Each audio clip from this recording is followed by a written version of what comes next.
We begin this noon with team coverage of the budget battle at the state capitol, where there is news breaking at this hour. Jessica Arp is live inside the Capitol, where Democratic lawmakers have left the building, and Mark Lovicott is outside, where a third day of rallying is underway. But let's begin with Jessica. Jess, bring us up to date on what's happening at this hour. Well, Susan, this is really...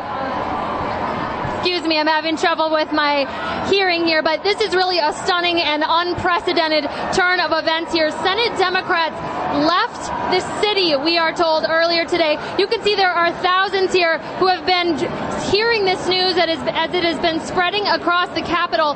But just about 15 minutes ago, the Senate came into session. Senate President Mike Ellis called senators in, called the roll. There are only 17 members present.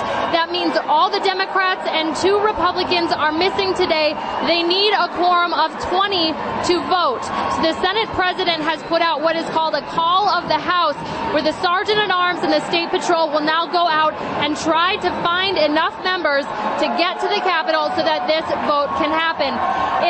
They have no idea how long that could take. The Senate President just said it could be anywhere from 5 hours to a full day. They have no idea, but we are told that senators are not in the city. We did talk to one Democrat before he left the building earlier this morning, as well as the Senate Majority Leader right after they took this call of the House. Here's what they had to say. They are operating under a rule they believe says that it takes 20 senators present to pass a bill. And, of course, there are only 19 Republicans. I mean, I don't know what the logic is in just saying, no, we're not going to show up and vote. I really don't. That's not democracy. That's not what this building is about.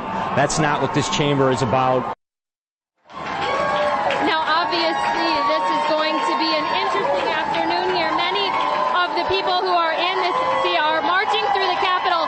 There are thousands here. This is far more people we have seen inside this building than at any other point during this week. It is hard to get anywhere in here, and frankly, it is hot and humid.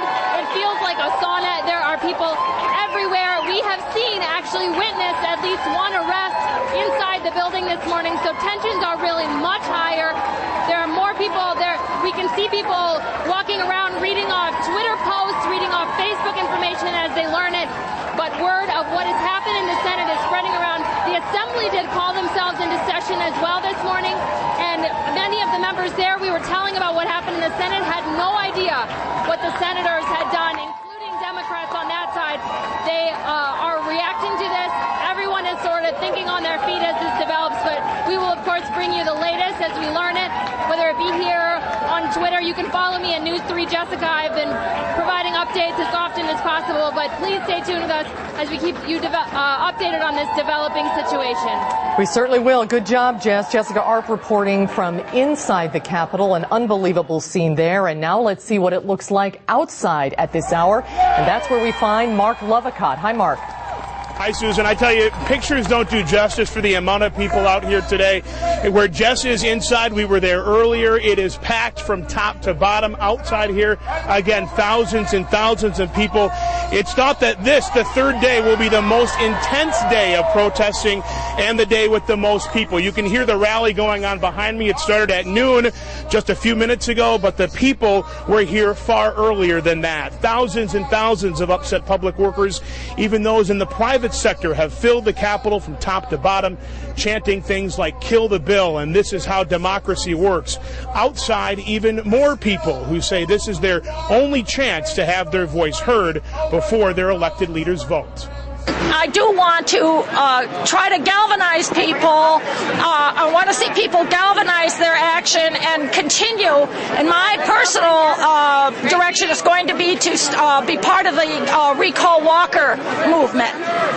And it may take months, but I'm prepared to devote time to it over the next year in order to try to recall Governor Walker, because I believe ultimately he's going to destroy the state.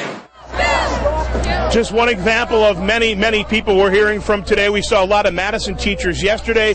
They are back, as are teachers from all over the area. We've seen firefighters, city workers, county workers, a wide variety of public and private employees. We've also met a few private sector, non-union employees who say they've taken the day off to stand with their fellow citizens. Again, as we said, the rally started just a few minutes ago at noon. Behind me, there are a number of leaders expected to speak, and this is expected really to go all day long, Susan. Mark Levicott reporting live. Mark, if there are any developments, let me know, and we'll head right back down there this noon. Thank you so much.